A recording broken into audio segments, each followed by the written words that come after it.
Em 3 de dezembro de 2023, o plebiscito da Venezuela decidiu que o povo venezuelano quer a Guiana Essequiba. Esse plebiscito pode recomeçar um conflito que está para acontecer há uns 200 anos. Mas por que dessa guerra? De onde ela vem? E por que logo agora? Essas perguntas eu respondo no episódio especial de hoje sobre a disputa da Guiana. Deixe seu like e se inscreva, porque isso ajuda bastante no canal. Muito obrigado. Nossa história começa com a chegada dos primeiros europeus na chamada Guiana, onde os nativos Arawak, Warao e Caribe tiveram os primeiros contatos com alguns conquistadores espanhóis. E o rio mais proeminente dessa região recebeu o nome de Essequibo, em homenagem ao explorador Juan de Esquivel. Mas a ocupação da região entre o Orinoco e o Amazonas só começa de fato em 1581 com os holandeses espanhóis. Holandeses espanhóis? Exatamente. Zeeland era parte dos domínios espanhóis nos Países Baixos, e enquanto a outra parte da Holanda lutava pela independência, esses holandeses espanhóis fugiam do pântano costeiro em guerra, conhecido como o sul da Holanda, em direção ao pântano costeiro tropical, conhecido como a Guiana. E é naquela região que eles vão achar um novo lar, principalmente na foz dos rios principais da região, enquanto costuram alianças e fazem comércio com os nativos da região.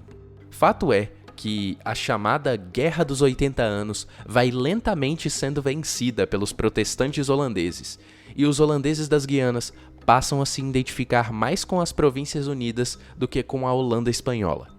No meio da guerra, o capitão holandês Ert Groenewegen cria fortes na região e casa com a filha de um chefe nativo e passa a proteger o território, impedindo tanto portugueses quanto espanhóis de entrar. E como contam os relatos, espanhóis não conseguiam fazer valer sua autoridade, pois os holandeses eram aliados dos indígenas, e 12 mil indígenas protegiam suas fortalezas ao longo do rio Essequibo. Isso significou que, embora no papel tudo aquilo era do Império Espanhol, na prática aquilo era domínio holandês, embora não se soubesse onde terminava o domínio holandês e começava o espanhol. Quando a Holanda finalmente vence a guerra contra os espanhóis, os acordos do tratado estipulam que todas as conquistas das Índias Ocidentais e Orientais seriam formalizadas, o que complicou ainda mais a situação, já que ninguém sabia até onde os holandeses tinham conquistado e até onde os espanhóis ainda tinham direito. E isso fica mais ambíguo quando estamos falando da foz do rio Orinoco até o rio Berbice, que com certeza já tinham holandeses, mas não era exatamente Holanda ainda. Tanto é que os escravos que fugiam dos engenhos holandeses cruzavam o rio Orinoco para viver com os espanhóis, onde eles eram tratados melhor. Holandeses brasileiros e judeus em específico, expulsos pelos portugueses, também passaram a ocupar essas terras entre o Essequibo e o Pomeroon. Os espanhóis tentariam estabelecer uma linha que passava mais ou menos aqui para fortalecer o direito deles à área a oeste do Essequibo, não reconhecendo a posse holandesa dessa região.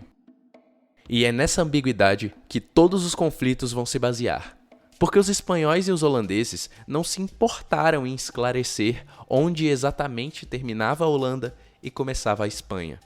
E eles também não tinham nenhum interesse em fazer aquilo. Aquela terra era lar de apenas alguns rios, um pântano, uma floresta muito densa e um mito de Eldorado. Mas contanto que ninguém ache ouro nessa região, não tem por que se preocupar. Chegamos então em 1814.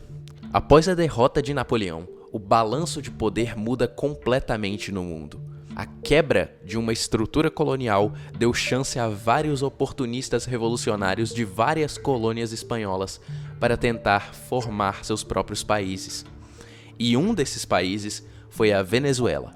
A Venezuela formalmente existe como capitania desde 1777, mas é entre os anos de 1810 e 1821 que a Venezuela realmente se estabelece como país. herdando da metrópole o que ela clamava como território espanhol. Ao mesmo tempo, em 1814, foi negociado que, já que os ingleses venceram a Holanda, eles teriam direito à compensação em territórios, e a Guiana muda de dono. Os ingleses herdam ao mesmo tempo dos venezuelanos um território que não tem fronteiras definidas entre si, e eles continuam sem definir essa linha. Com o estabelecimento da Gran Colômbia, o embaixador José Rafael Revenga informa aos ingleses que aquelas eram terras venezuelanas e que os colonos do oeste do Essequibo deveriam voltar para o leste do Essequibo ou sofreriam consequências mais graves. Depois, o embaixador José Manuel Hurtado reivindicou a área e os ingleses não contestaram a reivindicação, mas continuaram incentivando a colonização da terra contestada.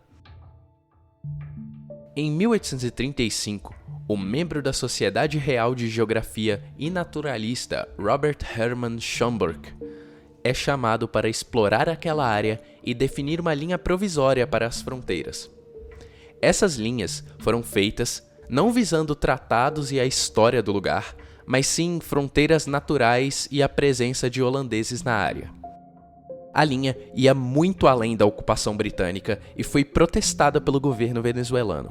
E justamente, se os ingleses já não tinham contestado as reivindicações anteriores da Venezuela, por que agora os ingleses falavam de uma fronteira? Os ingleses pareciam tramar algo para tomar uma parte maior do território que eles já tinham. E os venezuelanos não estavam nada felizes com isso.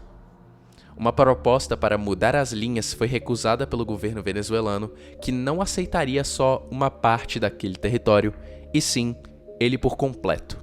Os dois lados concordaram em não colonizar o território até que um acordo sobre a fronteira do território disputado fosse definida. E isso foi uma coisa que os ingleses não respeitaram. A disputa foi ignorada pelos dois lados por uns anos, porque no fim do dia eles estão brigando por uma floresta velha com alguns rios. Nada de valor tem naquele lugar. Mas em 1871, a disputa volta com força, porque alguém descobriu ouro. Mineradores ingleses inundam o lugar em busca do ouro e agora, de repente, os dois países estão bem interessados em honra e tratados e fronteiras. A Venezuela reiterou seus direitos sobre todo o território a oeste do Essequibo e agora a Inglaterra declarou seus direitos a não só as linhas de Schomburg, como toda a bacia do Cuyuni. A Venezuela ainda fez uma proposta para uma outra fronteira e uma contraproposta foi feita com as linhas de Schomburg originais. A Venezuela corta relações diplomáticas com a Inglaterra, resultando no que ficou conhecido como a Crise de 1895. O governo venezuelano, então, corre para os Estados Unidos, citando a doutrina Monroe como base para um pedido de intervenção na situação e pagando lobistas no Congresso americano para ser atendida. Eventualmente, convenceu os políticos dos Estados Unidos que resolver aquilo estava nos interesses americanos, e então a situação escala.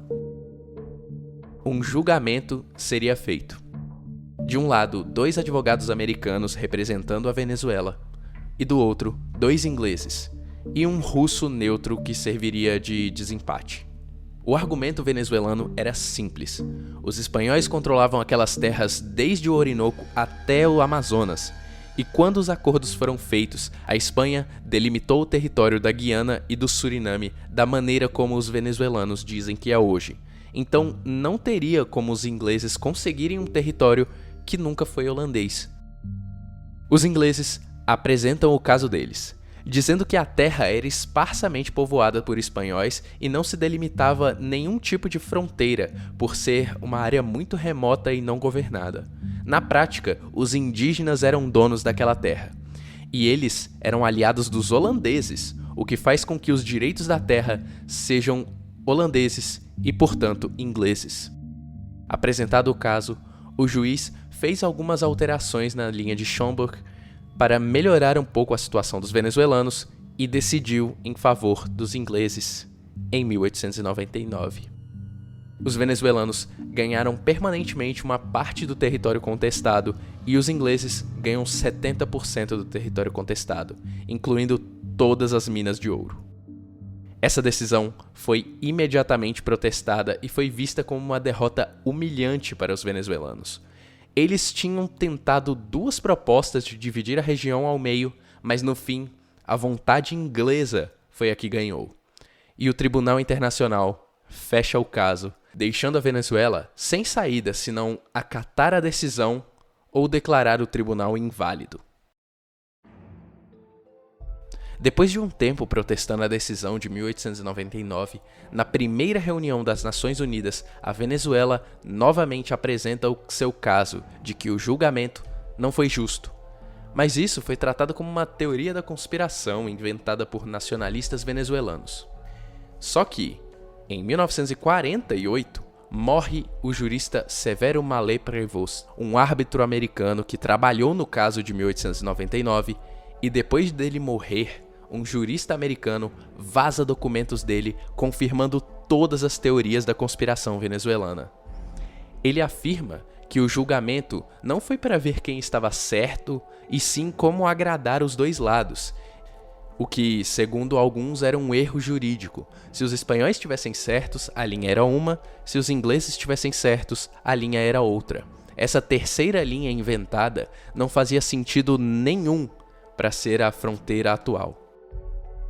Segundo, ele afirma que o juiz neutro se encontrou com os advogados ingleses no verão daquele ano e fez um acordo baseado no que era melhor para a diplomacia russa e inglesa na época.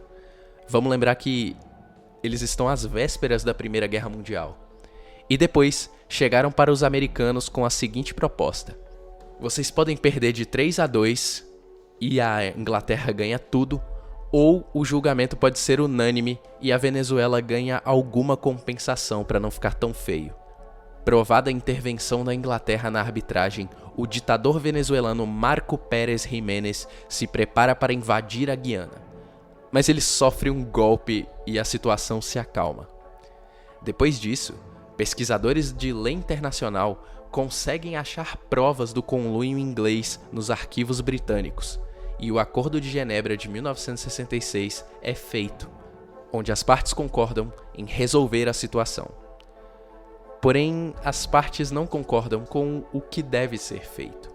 A Guiana espera que a Venezuela prove que o Acordo de 1899 é nulo, e a Venezuela argumenta que o acordo foi feito de má fé e por isso devem assumir que ele é nulo.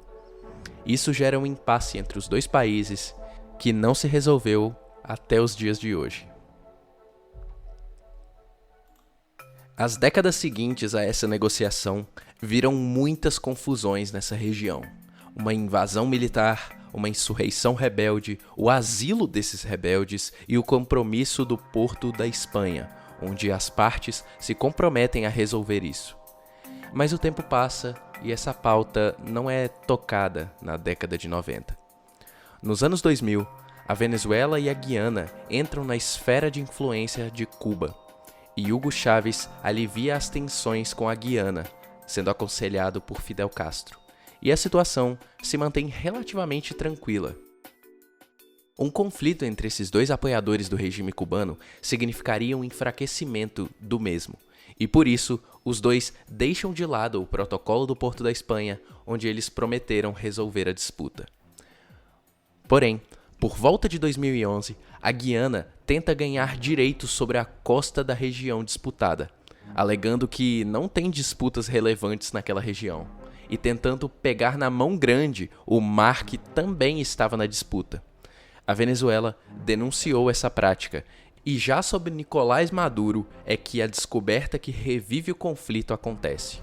Em 2015, com a licença do governo da Guiana, a Exxon descobre uma grande faixa de petróleo pronta para ser perfurada na costa da região, o que, junto da orientação nova da Guiana em direção ao ocidente, aumentou as tensões entre os 2 países. A Corte Internacional de Justiça cita o Acordo de Genebra e diz que a Venezuela deve apresentar seu caso, mas a Venezuela nega a jurisdição da Corte Internacional sobre aquele território, o que ela também não podia fazer, visto que o acordo diz que, se alguma das duas partes não comparecer ao tribunal ou não defender seu caso, a outra parte tem o direito de comunicar com o tribunal e decidir a favor de sua reclamação. A Venezuela não reconhece mais o tribunal e parte para preparações para a defesa do território.